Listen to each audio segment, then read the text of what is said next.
दोस्तों, स्वागत है आपका वाईटी क्लासेज में। आज हम पढ़ेंगे विभिन्न क्रांतियां। राजस्थान में जितनी भी क्रांतियां हैं उनसे संबंधित विभिन्न क्रांतियां हम पढ़ेंगे। प्रमुख प्रमुख क्रांतियां ले ली गई हैं यहाँ पे। तो सबसे पहले लिया हरित क्रांति।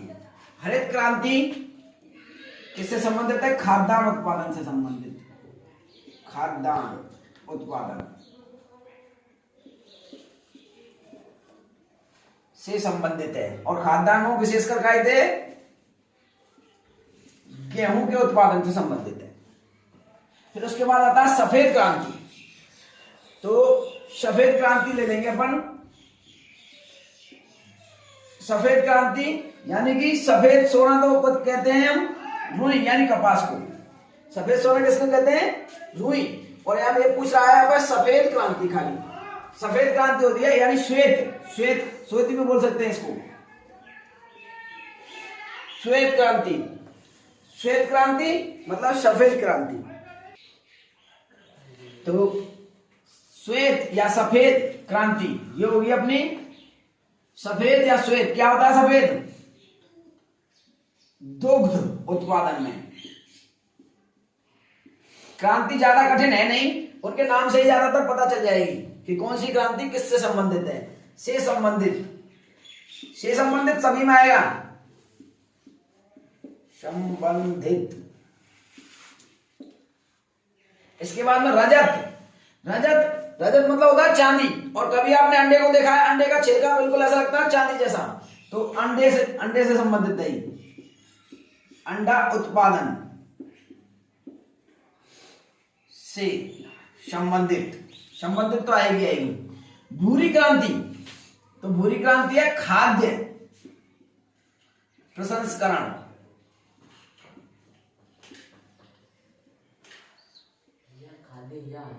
खाद्य प्रसंस्करण।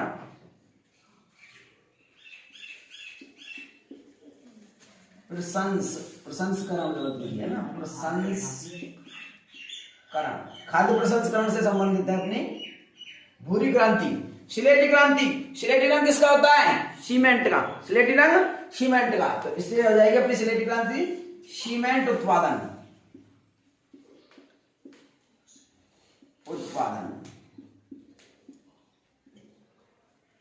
सुनहरी क्रांति, सुनहरे फल उत्पादन।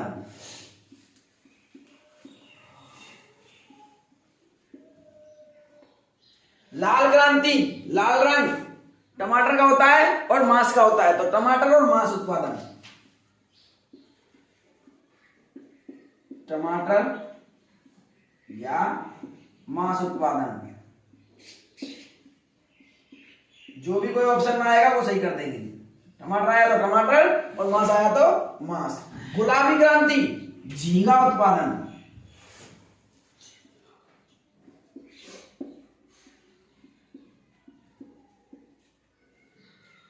नीली क्रांति मछली उत्पादन या समुद्री उत्पाद। पीली क्रांति, पीला रंग तेल का होता है तो तिलहन से संबंधित है। ये कैसे संबंधित है? पीली तिलहन से।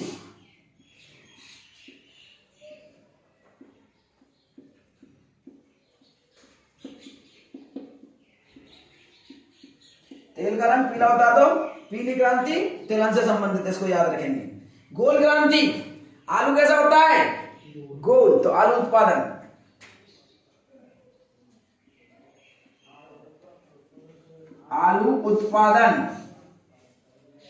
गोल क्रांति। बादामी क्रांति मसाला उत्पादन।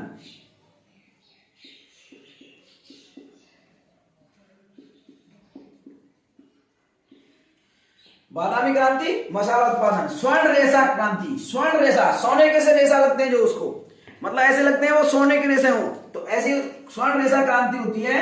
जूट उत्पादन, जूट से रेशे बनाए जाते हैं। जूट उत्पादन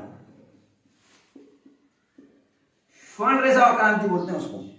ग्रीन गोल्ड क्रांति, ग्रीन गोल्ड हरा सोना, हरा सोना क्रांति यानी ग्रीन गोल्ड क्रांति आए तो आएगी चाय।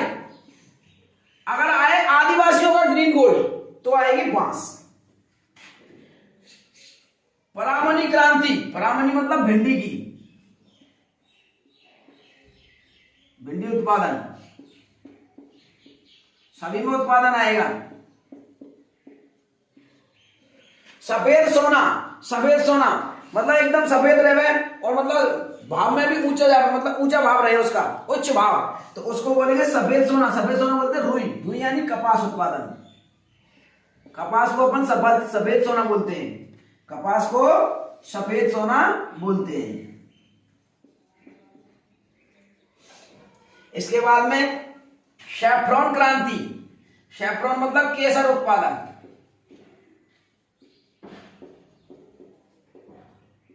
भारत में सर्वाधिक केसर जम्मू कश्मीर में उत्पादित किया जाता है, केसर।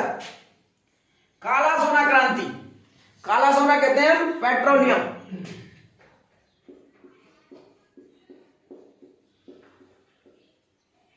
काला सोना एक अफीम को भी कहते हैं, किसको कहते हैं भाई?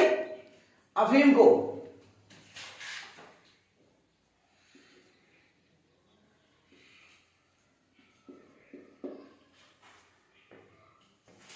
इसके बाद में अगली स्लाइड में देखेंगे, तब तक आप इसका स्क्रीनशॉट ले लीजिए। इसके बाद में हम पढ़ते हैं कृषि विज्ञान की प्रमुख शाखाएं। कृषि विज्ञान की प्रमुख शाखाएं, तो सबसे पहले देखते हैं अपन हॉर्टिकल्चर। हॉर्टिकल्चर, हॉर्टिकल्चर मतलब फलों का उत्पादन, फलों के उत्पादन से संबंधित। इसमें फलों का अध्ययन किया जाता है भाई। क्या किया जाता है? फलों से संबंधित है, फलों से संबंधित यानी कि फलों का अध्ययन किया जाता है इसमें हॉर्टिकल्चर में। संबंधित, हॉर्टिकल्चर फलों से संबंधित। ओलेरीकल्चर, देखो कभी माली आए सब्जी लेवे, सब्जी बेचवे तो कैसे ओ ले लेवरी, ओ ले लेवरी कहवे ना, तो देखो ओलेरी, ओलेरी तो इसका एक संबंधित है, मतलब माली का सब्जियां, इस सब्जियों के अध्ययन से संबंधित है, सब्जियों से संबंधित है भाई। ओलेरी, फिलोरी, फिलोरी में फिलोवर माने फूल, तो फिलोरा रहा तो फूलों से संबंधित, ये फूलों से संबंधित है भाई।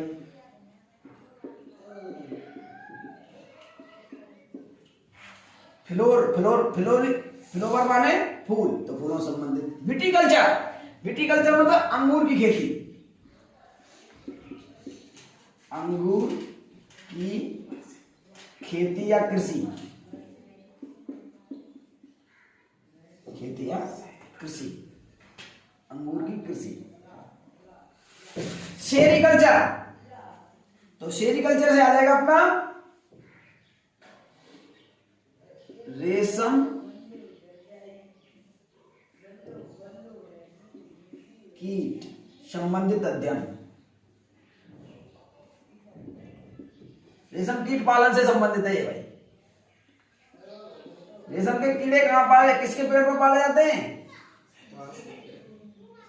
शहतूत, ये रेशम के कीट होते हैं, तो इनके ये मतलब शहतूत के पत्तों को खाते हैं और वहां से लार्वा निर्मित करते हैं, उससे मतलब रेशम प्राप्त होता है, लार्वा बनाते हैं, लावा। और इसके उसको बोलते हैं प्यूपा, शिशु अवस्था में बच्चा होता है ना उसका रेशम कीट का, उसको बोलते हैं प्यूपा। आ सकता है ये प्रश्न भी, प्यूपा।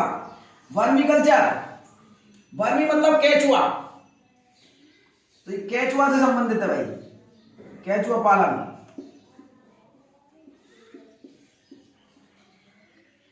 देखो ये वर्मी कंपोस्ट, ये केचुआ होता है जो मिट्टी को मतलब खा करके और उसको मतलब पचा देता है, पचा के निकालता है मिट्टी को, वो बहुत उपजाऊ मिट्टी हो जाती है, उसको मतलब खाद के रूप में प्रयोग में लेते हैं। किसके रूप में प्रयोग लेते हैं? खाद के रूप में। और इसके खाद को जब ये केचुआ पालन को वर्मी कल्चर कहते हैं। जब ये खाद बनाता है ना केचुआ, तो उसको बोलते हैं वर्मी कंपोस्ट। क्या बोलते हैं? वर्मी कंपोस्ट, केचुआ द्वारा निर्मित खाद, वर्मी कंपोस्ट, वर्मी कंपोस्ट, केंचुआ द्वारा निर्मित खाद,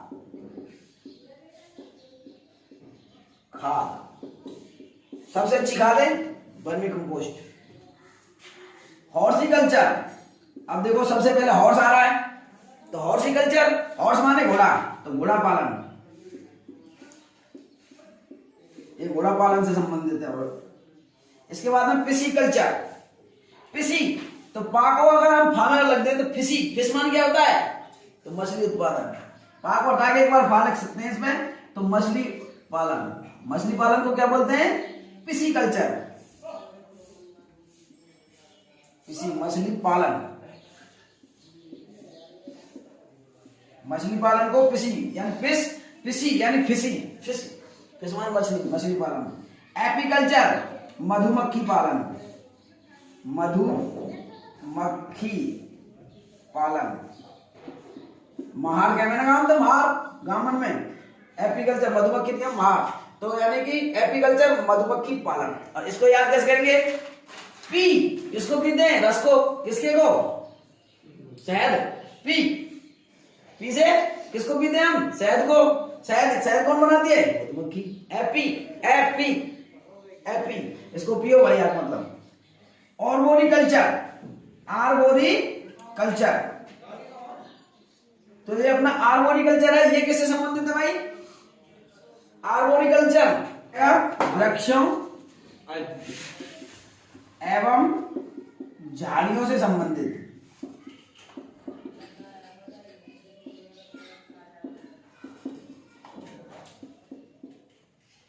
एस्ट्रोलॉजी, एस्ट्रोलॉजी घास,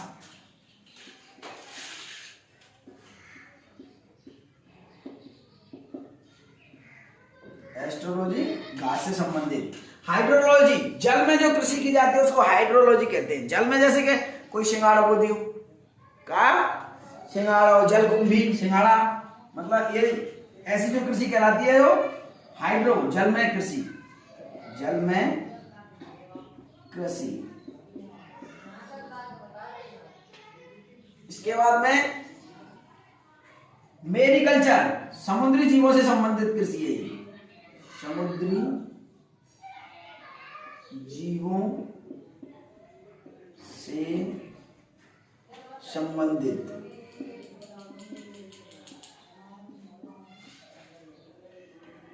समुद्री जीवों की दुनिया क्या है, मेरी, समुद्री जीव कहेंगे मेरी दुनिया, किसको कहेंगे, मेरीकल्चर। समुद्री जीव अपनी दुनिया समुद्र को मानते हैं, तो मेरी दुनिया, ठीक है, इसको ऐसे रिलेट करेंगे, मेरी, समुद्री जीव अपनी दुनिया, अपनी से क्या कहते हैं, मेरी, अपनी से क्या कहते हैं, मेरी, तो मेरी कल्चर। समुद्री जीव अपनी दुनिया मानते हैं समुद्र को, तो मेरी मतलब अपनी।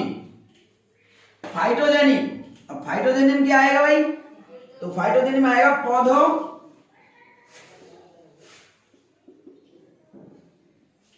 की उत्पत्ति व विकास का अध्ययन,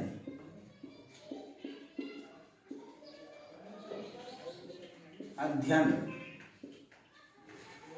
पौधों की उत्पत्ति तथा विकास का अध्ययन फाइटोजेनी में आएगा। एक आता है अपना सिल्वीकल्चर, तो सिल्वीकल्चर में वृक्षों का संरक्षण व संवर्धन, संवर्धन, वृक्षों का संरक्षण व संवर्धन, ये आ जाएगा सिल्वीकल्चर में। एक हो जाती है अपनी ऑल्विकल्चर, ये ऑल्विकल्चर है जो जैतून की खेती से संबंधित है, जैतून की खेती या कृषि से संबंधित है। इस प्रकार ये कृषि से संबंधित प्रमुख प्रमुख शाखाएं हैं जो इनसे प्रश्न कभी कभी पूछ लेता है। अब आप इसका स्क्रीनशॉट ले लें। इसके बाद में प्रमुख फसलों के प्रमुख प्रमुख रोग लेंगे। इसके बाद में फसल आएगी अपनी गेहूं, तो गेहूं में बाली सुकड़न यानी बाली सुकड़ जाती है इस रोग में, ब्लैक रस्ट काली पड़ जाती है बालियां, कंडुआ, कंडुआ मतलब बाल में कुछ होता नहीं, दाने दाने नहीं पड़ते हैं और उसमें मतलब अंडा आता है तभी मतलब फफूंद लग जाती है, और काला और पीला कीट, काला कीट और पीला कीट, ये गेहूं के रोग हैं, एक अल्टरनेरिया और एक मोलिया। ये मोलिया इंपॉर्टेंट है। जौ में आवृत कंडुआ और धारीदार रोग। ज्वार में आवृत कंडुआ, यानी ये दोनों एक से हो गए, आवृत कंडुआ और अर्गट और तुलासिता। चावल में झुलसा रोग लग जाता है। पत्र लांछन क्या होता है कि चावल या धान के जो पत्ते हैं वो कट जाते हैं, यानी उनको कीट खा जाता है। जीवाणु पर्ण अंगमारी और जीवाणु पर्ण रेखा। जीवाणु पर्ण अंगमारी और जीवाणु पर्ण रेखा ये चावल में लगते हैं। मक्का का एक शीथ ब्लास्ट और ब्राउन स्पॉट, ये दो ही रोग हैं, ये याद कर लेना। चना और अरहर में एक से रोग लगते हैं। उकटा और झुलसा, कहीं कहीं उकटा कहीं कहीं झुलसा, ये दोनों रोग लग जाते हैं। और इसमें ये मतलब दीमक की बहुतायत के, दीमक की वहां पर अधिकता होती है ना, उन इलाकों में लगते हैं ये रोग। उकटा और झुलसा, दीमक होती है उस खेत में। सोयाबीन में जीवाणु अंगमारी लगती है, जीवाणु अंगमारी। आलू में अगेती अंगमारी, पछेती अंगमारी और ब्लैक स्कर्व और पत्ती मुंडल, ये आलू में लग जाते हैं रोग। मूंगफली में टिक्का रोग लगता है और एक कीट रोग लगता है। उसके बाद देखते हैं सरसों, अपने यहाँ होती है सरसों में श्वेत कीट, एक तो सफेद कीट। ये श्वेत कीट क्या होता है, फसल होती है तो उसमें क्या है कि मतलब सफेद से दाने से हो जाते हैं, उसको बोलते हैं श्वेत कीट। और पत्र लांछन जो कीट होता है सरसों के पत्ते को खा जाता है, उसको बोलते हैं पत्र लांछन और कीट लग जाता है इसमें। कट्टा, उसको ग्रामीण भाषा में बोलते हैं कट्टा। तो कट्टा कब लगता है, जब हमारी सरसों की फसल जमीन से उपजती है तभी लग जाता है। तो उनकी पत्तियों को एक काट डालता है, उसको बोलते हैं कट्टा या कीट। उसके बाद में गन्ना के देखते हैं रेड डस्ट यानी लाल सड़न। कभी आपने गन्ना चूसा है तो गन्ना चूसते समय वो लाल होता है ना, वह तो बोले गाँव के कानो गन्ना आगो, पर कानो ना रे पूरे में लाल सड़न या रेड डस्ट। और ये जीरा में लगता है विल्ट और एक लगता है झुलसा। विल्ट और झुलसा ये जीरा में लगता है। इस प्रकार ये स्लाइड अपनी कंप्लीट हुई, इसका आप स्क्रीनशॉट ले सकते हैं। इसके बाद में हम कुछ फसलों के वैज्ञानिक नाम ले लेते हैं, इधर फसल और इधर वैज्ञानिक नाम। तो इसमें देखते हैं सबसे पहले गेहूं। तो गेहूं का वैज्ञानिक नाम है ट्रिटिकम एस्टिवम। मक्का का नाम है जिया मिर्च। क्या नाम है, जिया मिर्च। चना का है साइसर एरेटिनम। धान या चावल का नाम है ओराइजा सैटाइवा। आलू का नाम है सेलेनम ट्यूबरोसम। मिर्च का नाम है कैप्सिकम स्पीसीज। ये मिर्च का नाम है, वैज्ञानिक नाम। इस प्रकार ये स्लाइड कंप्लीट हुई। आगे अगली स्लाइड, तब तक आप इसका इसके बाद में लेंगे 2020-21 की जनगणना के अनुसार प्याज सबसे ज्यादा होती है जोधपुर में। टमाटर, पीछे टर लग रहा है तो ये दोनों जयपुर में, टर वाला ये भी जयपुर में है। फूल गोभी सब लोग ज्यादातर खाते हैं, ये क्या होती है, सीकर में सबसे ज्यादा होती है। पहला स्थान है इनका, ये अग्रणी है। ये आलू धौलपुर में, अफीम चित्तौड़गढ़ में, होती है। इसबगोल जालौर में विश्व की लगभग 40% इसबगोल होती है। धनिया झालावाड़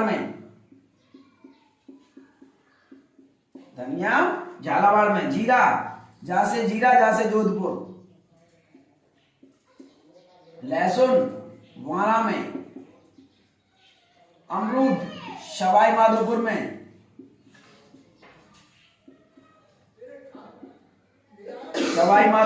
आम उदयपुर में।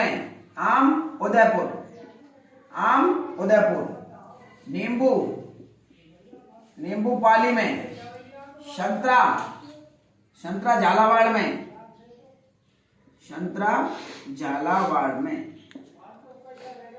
माल्टा, किन्नू, मौसमी श्रीगंगानगर में, श्रीगंगानगर में।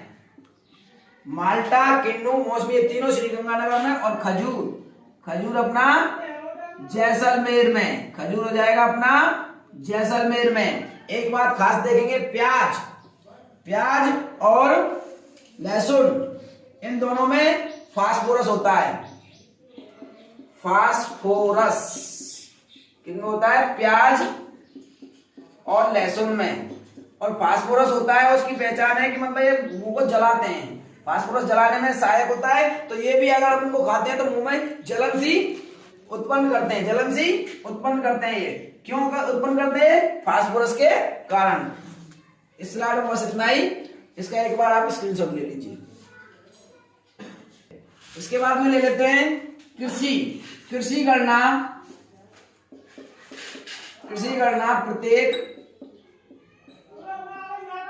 5 वर्ष के बाद होती है।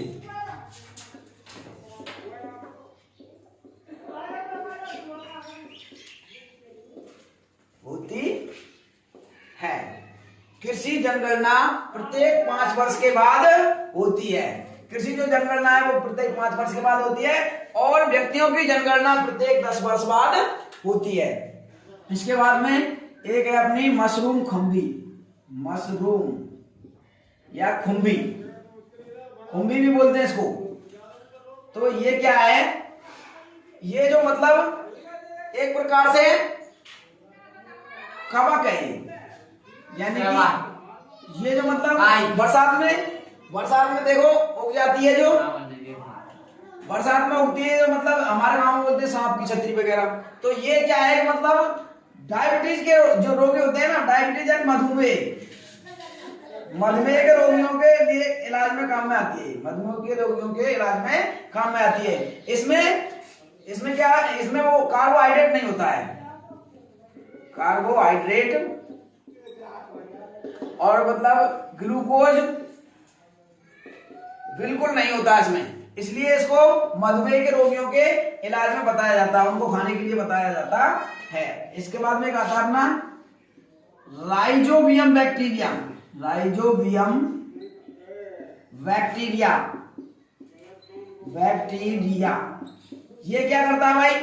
ये ज्यादातर दाल होती है ना, दाल वाले पौधों की जड़ों में पाया जाता है। इसका काम है, ये अपना काम कैसे करता है कि जो हमारे वायुमंडल में नाइट्रोजन होती है ना, नाइट्रोजन, वायुमंडल में जो नाइट्रोजन होती है उसका ये स्थिरीकरण करता है। क्या करता है? स्थिरीकरण, स्थिरीकरण। और कौन से फॉर्मेट में करता है? NO3 नाइट्रेट के फॉर्मेट में। जो मतलब दाल वाले पौधे होते हैं उनकी जड़ों में ये बैक्टीरिया होता है, राइजोबियम बैक्टीरिया। तो ये क्या करता है? वायुमंडल में जो नाइट्रोजन होती है उसका स्थिरीकरण करता है, किसके फॉर्मेट में? नाइट्रोजन के रूप में। इससे पौधों को नाइट्रोजन मिल जाती है, इससे पौधों को नाइट्रोजन मिल जाती है। इसको हम पौधों का अभिन्न मित्र कह सकते हैं। इसको हम पौधों का अभिन्न मित्र कह सकते हैं, क्योंकि ये हमारे कृषि में बहुत सहायता करता है, नाइट्रोजन उपलब्ध कराता है वायुमंडल को, सीधे नाइट्रोजन की फॉर्म में, नाइट्रेट की फॉर्म में उपलब्ध करा करके सीधा पौधे को लाभ पहुंचाता है। आज की क्लास में बस इतना ही। अगर आपको ये हमारी वीडियो पसंद आई हो तो लाइक करें, शेयर करें और एक प्यारा सा कमेंट करें। इसकी लिंक हमारे डिस्क्रिप्शन बॉक्स में दी हुई है। धन्यवाद।